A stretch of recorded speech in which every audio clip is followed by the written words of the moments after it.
नागपूर तालुक्यातील आणि कळमेश्वर पोलीस स्टेशनच्या हद्दीतील मौसा खडगावमधील 4 एकर जमीन शिवसेना शिंदे गटाचे सहसंपर्क प्रमुख दिवाकर पाटणे यांनी परस्पर विकून एका शेतकऱ्याची फसवणूक केलेली आहे। दिगंबर ठाकरे असं या पीडित शेतकऱ्याचं नाव आहे।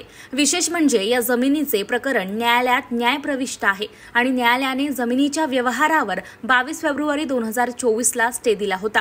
असं असताना देखील दिवाकर पाटणे यांनी शेतकऱ्याची जमीन परस्पर विकलेली आहे। यासोबतच न्यायालयाचा अवमान केलेला आहे। या संदर्भात दिगंबर ठाकरे यांनी पत्रकार परिषद घेत ही सगळी माहिती दिलेली आहे। रामचंद्र ठाकरे आहे।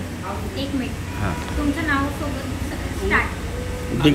दिगंबर रामचंद्र ठाकरे, सावर बांधे लेआउट नागपूर राहणं आहे आणि माझी जमीन मौजा खडगाव तहसील नागपूर कळमेश्वर पोलीस स्टेशनच्या अंतर्गत। तर मला एक हे म्हणायचं की माझ्यासोबत मी कोर्टामध्ये केस टाकली होती मॅडम माझ्या शेतीविषयी। तर मला पैसे न मिळाले म्हणजे कोर्टात केस चालू असताना कोर्टाने स्टेचा आदेश दिलेला आहे आणि स्टेचा आदेश दिल्यानंतर शिवसेना सहप्रमुख ग्रामीण दिवाकर पाटणे यांनी माझ्या पॉवर ऑफ अटर्नीच्या आधारे स्टे असताना ती जमीन परस्पर 4 एकर विकून टाकली मॅडम। तर मला एक असं म्हणायचं आहे का मला माझ्या जमिनीचा मला न्याय मिळाला पाहिजे आणि मी न्याय कोणाला मागणार?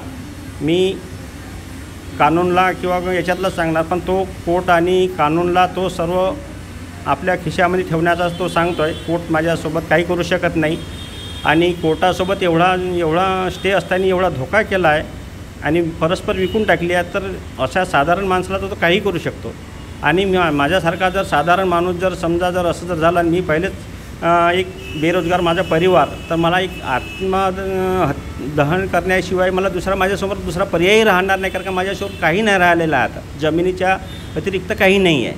हां, तर मला एकच म्हणायचं आहे का माझी याच्यानी जो माझ्यासोबत जी फसवेगिरी केली आहे तर या फसवेगिरीला एक न्याय देऊन मला माझी जमीन परत कशी येतील हे एवढंच माझं तुम्हाला एक विनंती आहे।